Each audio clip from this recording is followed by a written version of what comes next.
Assalamualaikum warahmatullahi wabarakatuh. Rekan-rekan sekalian, alhamdulillah pada pertemuan hari ini kita bisa bertemu kembali meskipun lewat online. Saya akan menyampaikan materi pada pertemuan, kalau di saya ini pertemuan ke-6, tapi mungkin kita baru pertemuan ke-5 ya. Nanti teman-teman silakan koreksi apakah sekarang pertemuan ke-5 atau ke-6. Materinya adalah tentang bab 3. Ini masih gambaran umum susunan skripsi yang ada di YID, yaitu bab 3, judul besarnya metodologi penelitian.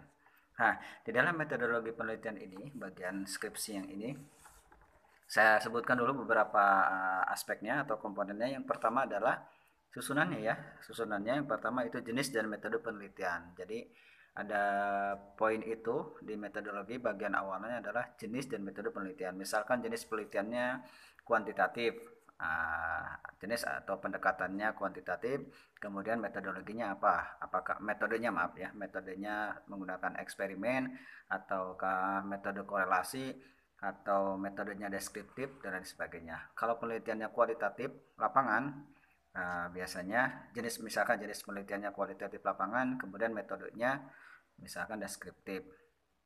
Kemudian kalau penelitiannya kualitatif studi pustaka, bisa juga jenis penelitiannya adalah penelitian kualitatif, kemudian metodenya apa. Nah, teman-teman sekalian silakan menggunakan konten analisis kah atau apa. Nah, itu yang studi pustaka. Studi pustaka itu bisa pemikiran tokoh, bisa analisis buku, novel, film, dan lain sebagainya. Jadi sekali lagi pada bab 3 metodologi penelitian, poin pertama adalah jenis dan metode penelitian. Gitu. Jenis penelitiannya apa, metodenya apa.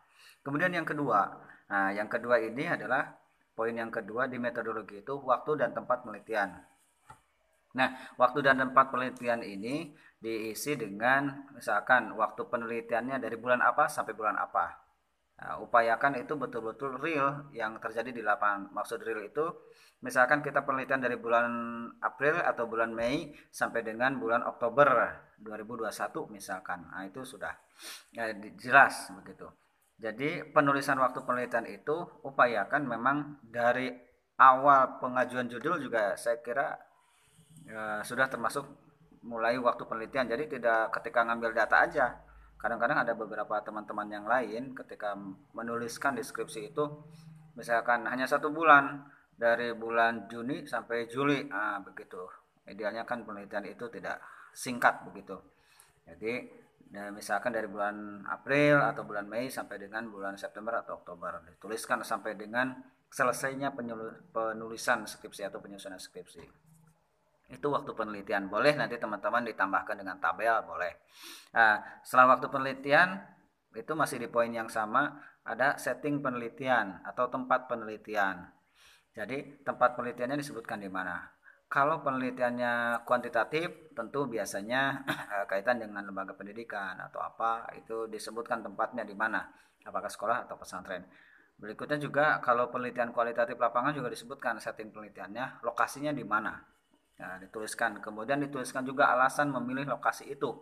Alasan memilih tempat penelitiannya di sana. Kenapa? Gitu. Tapi kalau bisa alasannya jangan alasan yang karena bapak saya punya lembaga pendidikan ini atau kebetulan jaraknya dekat rumah. Nah, gitu. Itu kan artinya tidak alasan ilmiah. Cari alasan ilmiah. Gitu ya.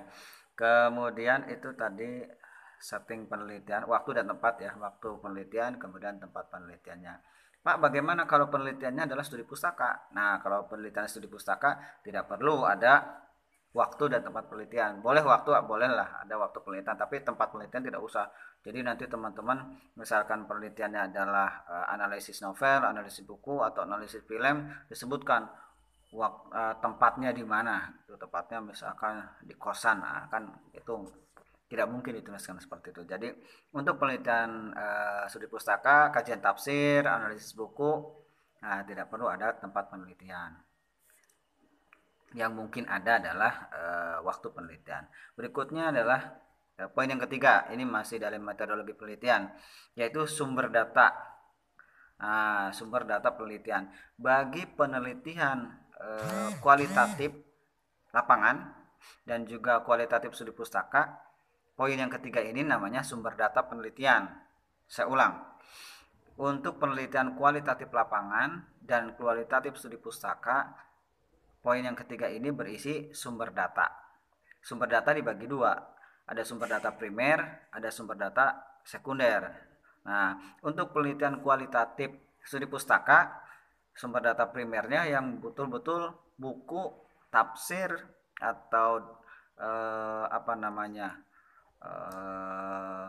kitab, ya, atau dokumen yang benar-benar menjadi sumber utama, yaitu sumber data primer bagi penelitian studi pustaka.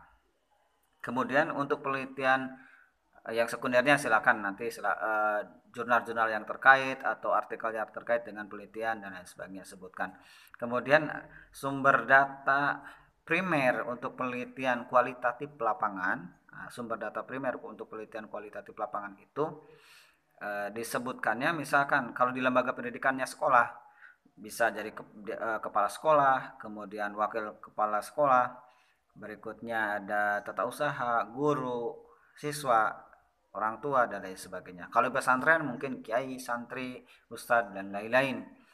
Jadi yang terlibat dalam proses pendidikan atau pembelajaran di lembaga tersebut. Untuk penelitian kualitatif lapangan, jadi sumber data primernya, ya, sumber data primernya itu responden yang tadi saya sebutkan itu. Ya, kalau misalkan penelitian kualitatif lapangannya yang bukan di lembaga pendidikan, misalkan di sebuah desa, di sebuah kampung, mungkin kepala desa atau orang tua atau memang responden yang betul-betul akan diambil datanya. Nah, itu berarti sumber data penelitian primer, sumber data primernya, sumber utamanya. Berikutnya yang kedua ada masih yang tadi ya, sumber data sekunder. Silakan sumber data sekundernya bisa dari arsip sekolah, arsip pesantren, arsip madrasah, dokumentasi desa, dan lain sebagainya. Oke, saya ulang. Yang pertama ada jenis dan metode, poin di bab metodologi itu. Yang kedua waktu dan tempat penelitian. Yang ketiga sumber data. Nah, masih yang ketiga lagi. Kalau penelitiannya adalah pendekatan kuantitatif atau jenis penelitian kuantitatif, maka bahasanya bukan sumber data, tetapi bahasanya menggunakan populasi dan sampel. Ya, sama-sama saja sebenarnya, tetapi istilah yang digunakan untuk penelitian kuantitatif, jadi bukan sumber data tetapi populasi dan sampel. Populasi itu ya maksudnya adalah sumber data keneh, ya, masih sumber data itu juga. Jadi populasinya misalkan kita meneliti di sebuah pesantren, populasi santrinya berapa, kemudian yang diambil sampel berapa, gitu. Kalau populasinya lebih dari 100, kita ambil sampel berapa persen? Boleh 10%, boleh 15%, boleh 25%, bahkan mungkin boleh 50% kalau sampelnya cukup banyak. Begitu. Tapi kalau ada yang menyebutkan sampelnya itu kurang dari 100, jadi bisa misalkan diambil semuanya. Misalkan ada 60, ada 30, atau ada 40, itu diambil semua responden tersebut, kemudian nanti namanya adalah sampel populasi. Saya ulang bahwa kalau dalam penelitian kualitatif lapangan dan kualitatif studi pustaka itu menggunakan istilah sumber data, baik primer atau sekunder. Kalau dalam penelitian kuantitatif disebutnya adalah populasi dan sampel. Berapa populasinya? 100. Sampelnya diambil berapa? Oh, diambil misalkan 10%, ya sudah. 10% dari 100 berapa? Nah, gitu sampelnya. Jadi jelas, ya. Nanti juga ada, nanti teman-teman silakan cari bagaimana menentukan sampel. Ada rumusnya di mata kuliah metodologi, saya kira sudah, ya, di metodologi penelitian atau bahkan mungkin di statistik oleh Pak Dr. Husni sudah dijelaskan juga. Berikutnya yang keempat, poin keempat di metodologi penelitian, masih bab 3, poin keempat adalah teknik dan instrumen pengumpulan data atau teknik pengumpulan data. Nah, teknik pengumpulan data untuk penelitian kualitatif lapangan, ya, teknik pengumpulan datanya umumnya adalah yang pertama itu wawancara, observasi, gitu, studi dokumen, baru pendukungnya pakai angket. Untuk penelitian kualitatif lapangan, saya ulangi, untuk penelitian kualitatif lapangan biasanya teknik pengumpulan data yang pertama dengan wawancara, observasi, kemudian studi dokumen. Angket nanti hanya sebagai pendukung. Kemudian untuk penelitian kualitatif studi pustaka, mungkin nanti teknik pengumpulan datanya tidak tidak yang dengan wawancara, tapi biasanya menggunakan studi dokumen atau mungkin nanti menganalisis dokumen, Nanti teman-teman silahkan cari untuk penelitian studi pustaka, teknik pengumpulan datanya seperti apa. Nah, berikutnya untuk penelitian kuantitatif. Nah, penelitian kuantitatif itu teknik pengumpulan data yang utama, yang umum. Kalau penelitian kuantitatifnya eksperimen, bisa menggunakan tes. Itu teknik pengumpulan datanya bisa menggunakan tes. Kalau penelitian kuantitatifnya korelasi, bukan eksperimen, nah itu bisa menggunakan angket atau kuesioner, atau bisa dengan observasi, lembar observasi. Nah itu teknik pengumpulan data, poin yang keempat. Yang kelima adalah teknik analisis data. Nah teknik analisis data untuk penelitian kuantitatif, saya kuantitatif dulu ya. Untuk yang kuantitatif itu ada, misalkan kalau kuantitatifnya korelasi, ya ada uji normalitas, kemudian ada uji linearitas, berikutnya ada uji hipotesis yang terakhir, yaitu biasanya untuk penelitian kuantitatif ada menguji hipotesis. Jadi ada 3 tahapan. Kalau penelitiannya adalah kuantitatif eksperimen, yang eksperimen itu berarti dia ada uji normalitas, kemudian ada uji linearitas, ada uji homogenitas. Homogen tidak datanya dari kedua grup atau grup yang sebelum dan yang sesudah. Nah, itu kemudian ada uji hipotesis. Jadi ada 4 tahapan kalau eksperimen.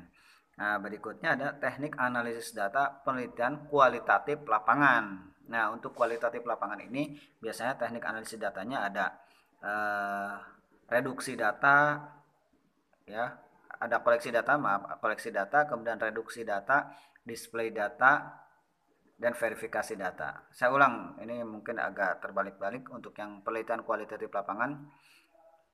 Yang pertama ada reduksi data, kemudian display data, ada verifikasi data, ada pengambilan kesimpulan. Nanti teman-teman silahkan cari Miles dan Huberman, itu untuk penelitian kualitatif lapangan. Nah, kalau untuk teknik analisis data kualitatif studi pustaka, nah biasanya menggunakan konten analisis. Ada biasanya cara-cara menganalisis. Kalau tafsir mungkin nanti teman-teman silahkan cari bagaimana tafsir itu dianalisis, teknik analisis datanya seperti apa.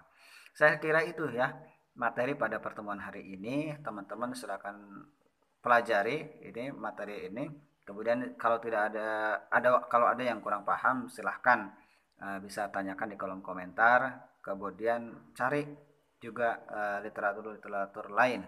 Terima kasih. Assalamualaikum warahmatullahi wabarakatuh.